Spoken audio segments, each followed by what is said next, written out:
Hello guys, hi everyone. I hope आप सब लोग बहुत अच्छे होंगे। Welcome to my channel Kartik English classes. और आज का जो टॉपिक है वो बहुत ही इंटरेस्टिंग टॉपिक है। ये आज हम 2 वर्ड सेंटेंस प्रैक्टिस करने वाले हैं। धीरे धीरे हम वर्ड वोकैबुलरी की तरफ बढ़ेंगे ताकि हमारा जो वर्ड पावर हो वो मजबूत होता जाए और फिर हम एक अच्छी इंग्लिश बोल सकें। ठीक है, तो आज का जो हमारा टॉपिक है वो है 2 वर्ड सेंटेंस प्रैक्टिस की। ठीक है, इसमें गाइस हमने 25 ऐसे छोटे छोटे वर्ड्स जो लिखे हुए हैं, 2 वर्ड्स का वर्ड मीनिंग मैंने लिखा हुआ है, जिसको अगर आप याद कर लेते हैं तो काफ़ी आपके लिए हेल्पफुल होगा। Very good. तो आइए अब हम इसको शुरू करते हैं कि किस तरीके से इसको बोला भी जाता है और कहाँ पे इसका यूज़ किया जाता है। ठीक है, ये मैं सारी चीज़ें आपको बताऊंगा, इसलिए आप लोग जो है कि वीडियो के एंड तक आप बने रहेंगे तो आपको अच्छी तरीके से समझ में भी आएगा और फिर आप आसानी से बोल भी सकते हैं। Very good. अब आइए मैं आपको बोर्ड से साइड हट जाता हूँ और एक एक करके मैं डिस्क्राइब करता हूँ। Very good. पहला इसमें वर्ड है से समथिंग। इसका मतलब होता है कुछ बोलो। ऑल राइट यानी कि ठीक है। हैंडल दिस यानी कि इसे संभालो। फोकस हियर यानी कि यहाँ ध्यान दो। बट वाई लेकिन क्यों। हेल्प मी मेरी मदद करो। फाइंड मी मुझे ढूंढो। कम बैक वापस आओ। गो अहेड आगे जाओ। इन्फॉर्म हिम उसे बता दो। लुक अगेन फिर से देखो। एक्सप्लेन इट समझाओ इसे। कम इनसाइड अंदर आओ। डोंट फाइट लड़ो मत। स्टे क्वाइट चुप रहो। हैव पेशेंस धैर्य रखो। डोंट स्टैंड खड़े मत हो। रिमेंबर मी मुझे याद रखना। डोंट पैनिक घबराओ मत। डोंट आर्ग्यू बहस मत करो। करेक्ट इट इसे सही करो। एंश्योर इट पक्का कर लो। डोंट अपोलोजाइज माफ़ी मत मांगो। डोंट लाई झूठ मत बोलो। इट्स ओवर यह खत्म हो गया। Very good.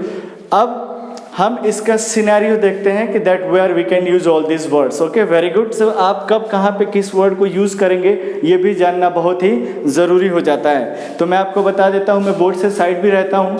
से समथिंग, यहाँ पे अगर मान लीजिए कोई चुपचाप बैठा है, अगर आपको कुछ बोलना है कुछ बोलो, तो उस कंडीशन में हम से समथिंग का यूज़ करेंगे। ऑल राइट यानी कि जब सब चीज़ ठीक ठाक चल रहा है उस समय हम ऑल राइट का प्रयोग करते हैं। हैंडल दिस यानी कि आप किसी चीज़ को पकड़ के रखे हो या किसी को दे रहे हो पकड़ने के लिए, तो हम उसे कह सकते हैं इसे संभालो। Handle this.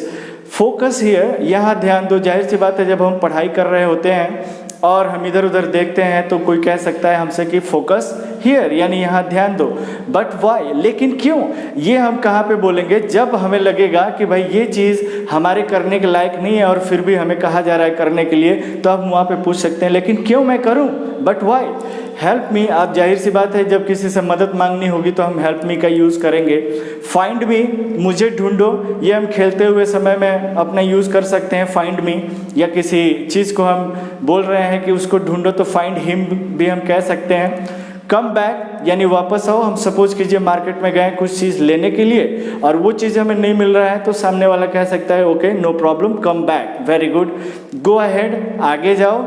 कोई चीज़ ढूंढ रहे हैं तो भी हम इसको यूज़ कर सकते हैं कि आगे देखो या आगे जाओ। Go ahead. कम बैक यानी कि वापस आओ। Very good. इन्फॉर्म हिम उसे बता दो। इन्फॉर्मेशन अगर हमें किसी को देनी है तो वहाँ पे हम इन्फॉर्म हिम का यूज़ कर सकते हैं। लुक अगेन यानी फिर से देखो। बार बार एक ही चीज़ अगर गलती हो रही है तो वहाँ पे हम कह सकते हैं लुक अगेन फिर से देखो। या फिर हम कोई चीज़ ढूंढ रहे हैं वो हमें नहीं मिल रही है तो दोबारा ढूंढने के केस में भी हम कह सकते हैं फिर से देखो। Look again. एक्सप्लेन इट यानी कि समझाओ इसे। Very good. जब चीज़ें हमें समझ में नहीं आती है तो हम किसी से कह सकते हैं कि एक्सप्लेन इट यानी कि समझाओ इसे। Very good. कम इनसाइड यानी कि अंदर आओ।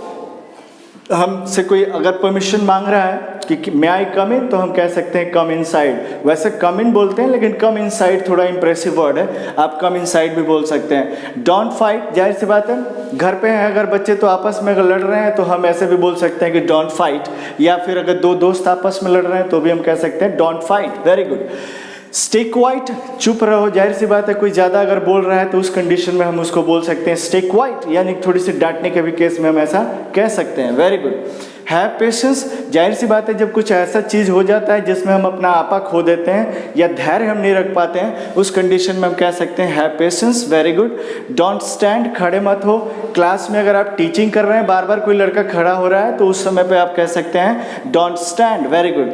रिमेंबर मी, मुझे याद रखना, यानी कि आप अपने दोस्त को सी ऑफ कर रहे हो और उसमें आपको लगता है कि ये दोस्त जाने के बाद भूल जाता है, उस कंडीशन में भी हम बोल सकते हैं remember me. Very good. Don't panic, घबराओ मत। आप ये चीज़ किसी का हौसला बढ़ाने के लिए, आप किसी को ढाढ़स बांधने के लिए भी आप इसको बोल सकते हैं कि डोंट पैनिक, घबराओ मत, everything will be all right. Very good. Don't argue, बहस मत करो। इसको हम कब बोलते हैं? जब हमें लगता है कि we are at right position और सामने वाला एकदम पूरा जो है कि बक बक बक बक किए जा रहा है, तो वहाँ पे हम कह सकते हैं मेरे से बहस मत करो, यानी कि don't argue with me. Very good. Correct it, इसे सही करो। जाहिर सी बात है अगर आपने बच्चे घर पे हैं, अगर कुछ काम आप दिए हुए करने के लिए अगर गलती कर रहा है तो हम कह सकते हैं correct it. Very good. Ensure it, पक्का कर लो, यानी कि आप कोई प्रोग्राम बना रहे हैं कहीं जाने के लिए तो आप उस समय पूछ सकते हैं पक्की बात है, तो आप कह सकते हो इंश्योर इट, मैंने पक्का कर लो। डोंट अपोलोजाइज, माफ़ी मत मांगो। वैसे माफ़ी मांगना तो बहुत ही अच्छी बात है, लेकिन अगर आप माफ़ी किसी से नहीं मांगना चाहते हो या आपको कोई कह रहा है तो आप वैसे भी कह सकते हो डोंट अपोलोजाइज। Very good. या उसको लगता है कि आपने कोई माफ़ी मांगने वाला काम किया नहीं है तो वहाँ पे भी डोंट अपोलोजाइज कह सकता है। डोंट लाई, ये हम बोलेंगे कि झूठ मत बोलो। जब भी हमें लगेगा कि भाई ये अगला झूठ पे झूठ बोला जा रहा है तो उस कंडीशन में हम कहेंगे कि don't lie. Very good. It's over, इसका मतलब होता है यह खत्म हो गया, यानी पूरी तरीके से खत्म हो गया। कोई चीज़ है अगर वो कम्प्लीटली खत्म हो गया तो उसको हम बोलते हैं इट्स ओवर। जैसे स्कूल की छुट्टी हो गई तो स्कूल की छुट्टी हो गई के भी केस में हम ओवर का यूज़ करते हैं, तो इस तरीके से हम बोलते हैं इट्स ओवर। Very good. मैं ये छोटे छोटे आज टू वर्ड सेंटेंस प्रैक्टिस करने के लिए मैं ये वीडियो लेकर के आया हूँ और आप इसका स्क्रीनशॉट भी ले लीजिए और वैसे अगर चाहें तो आप लोग कॉपी पे उतार भी सकते हैं बहुत ही अच्छे तरीके से, क्योंकि मैं काफ़ी देर साइड भी रहा और मैं उम्मीद करता हूँ कि ये वीडियो आपको काफ़ी हेल्पफुल भी होगा इंग्लिश आपकी स्ट्रॉन्ग करने के लिए। क्योंकि छोटे छोटे जो इस तरीके के जो सेंटेंसेस हैं, जब तक आप बोलना शुरू नहीं करोगे तब तक बड़े सेंटेंसेस आप नहीं बोल पाओगे। बिल्कुल हम जीरो से सीखेंगे, एकदम मज़े के साथ सीखिए। इसमें कहीं कोई किसी प्रकार की दिक्कत नहीं है, कहीं भी आपको पैनिक होने की ज़रूरत नहीं है, घबराने की ज़रूरत नहीं है। इस तरीके से मैं आपसे एक और रिक्वेस्ट करूँगा कि जब भी आप हिंदी वर्ड बोलें या हिंदी सेंटेंस बोलें उसमें ज़्यादा से ज़्यादा छोटे छोटे इंग्लिश के सेंटेंसेस आप ज़रूर यूज़ कीजिए। Very good. मिलते हैं फिर इसके नेक्स्ट वीडियो में, तब तक के लिए थैंक यू वेरी मच।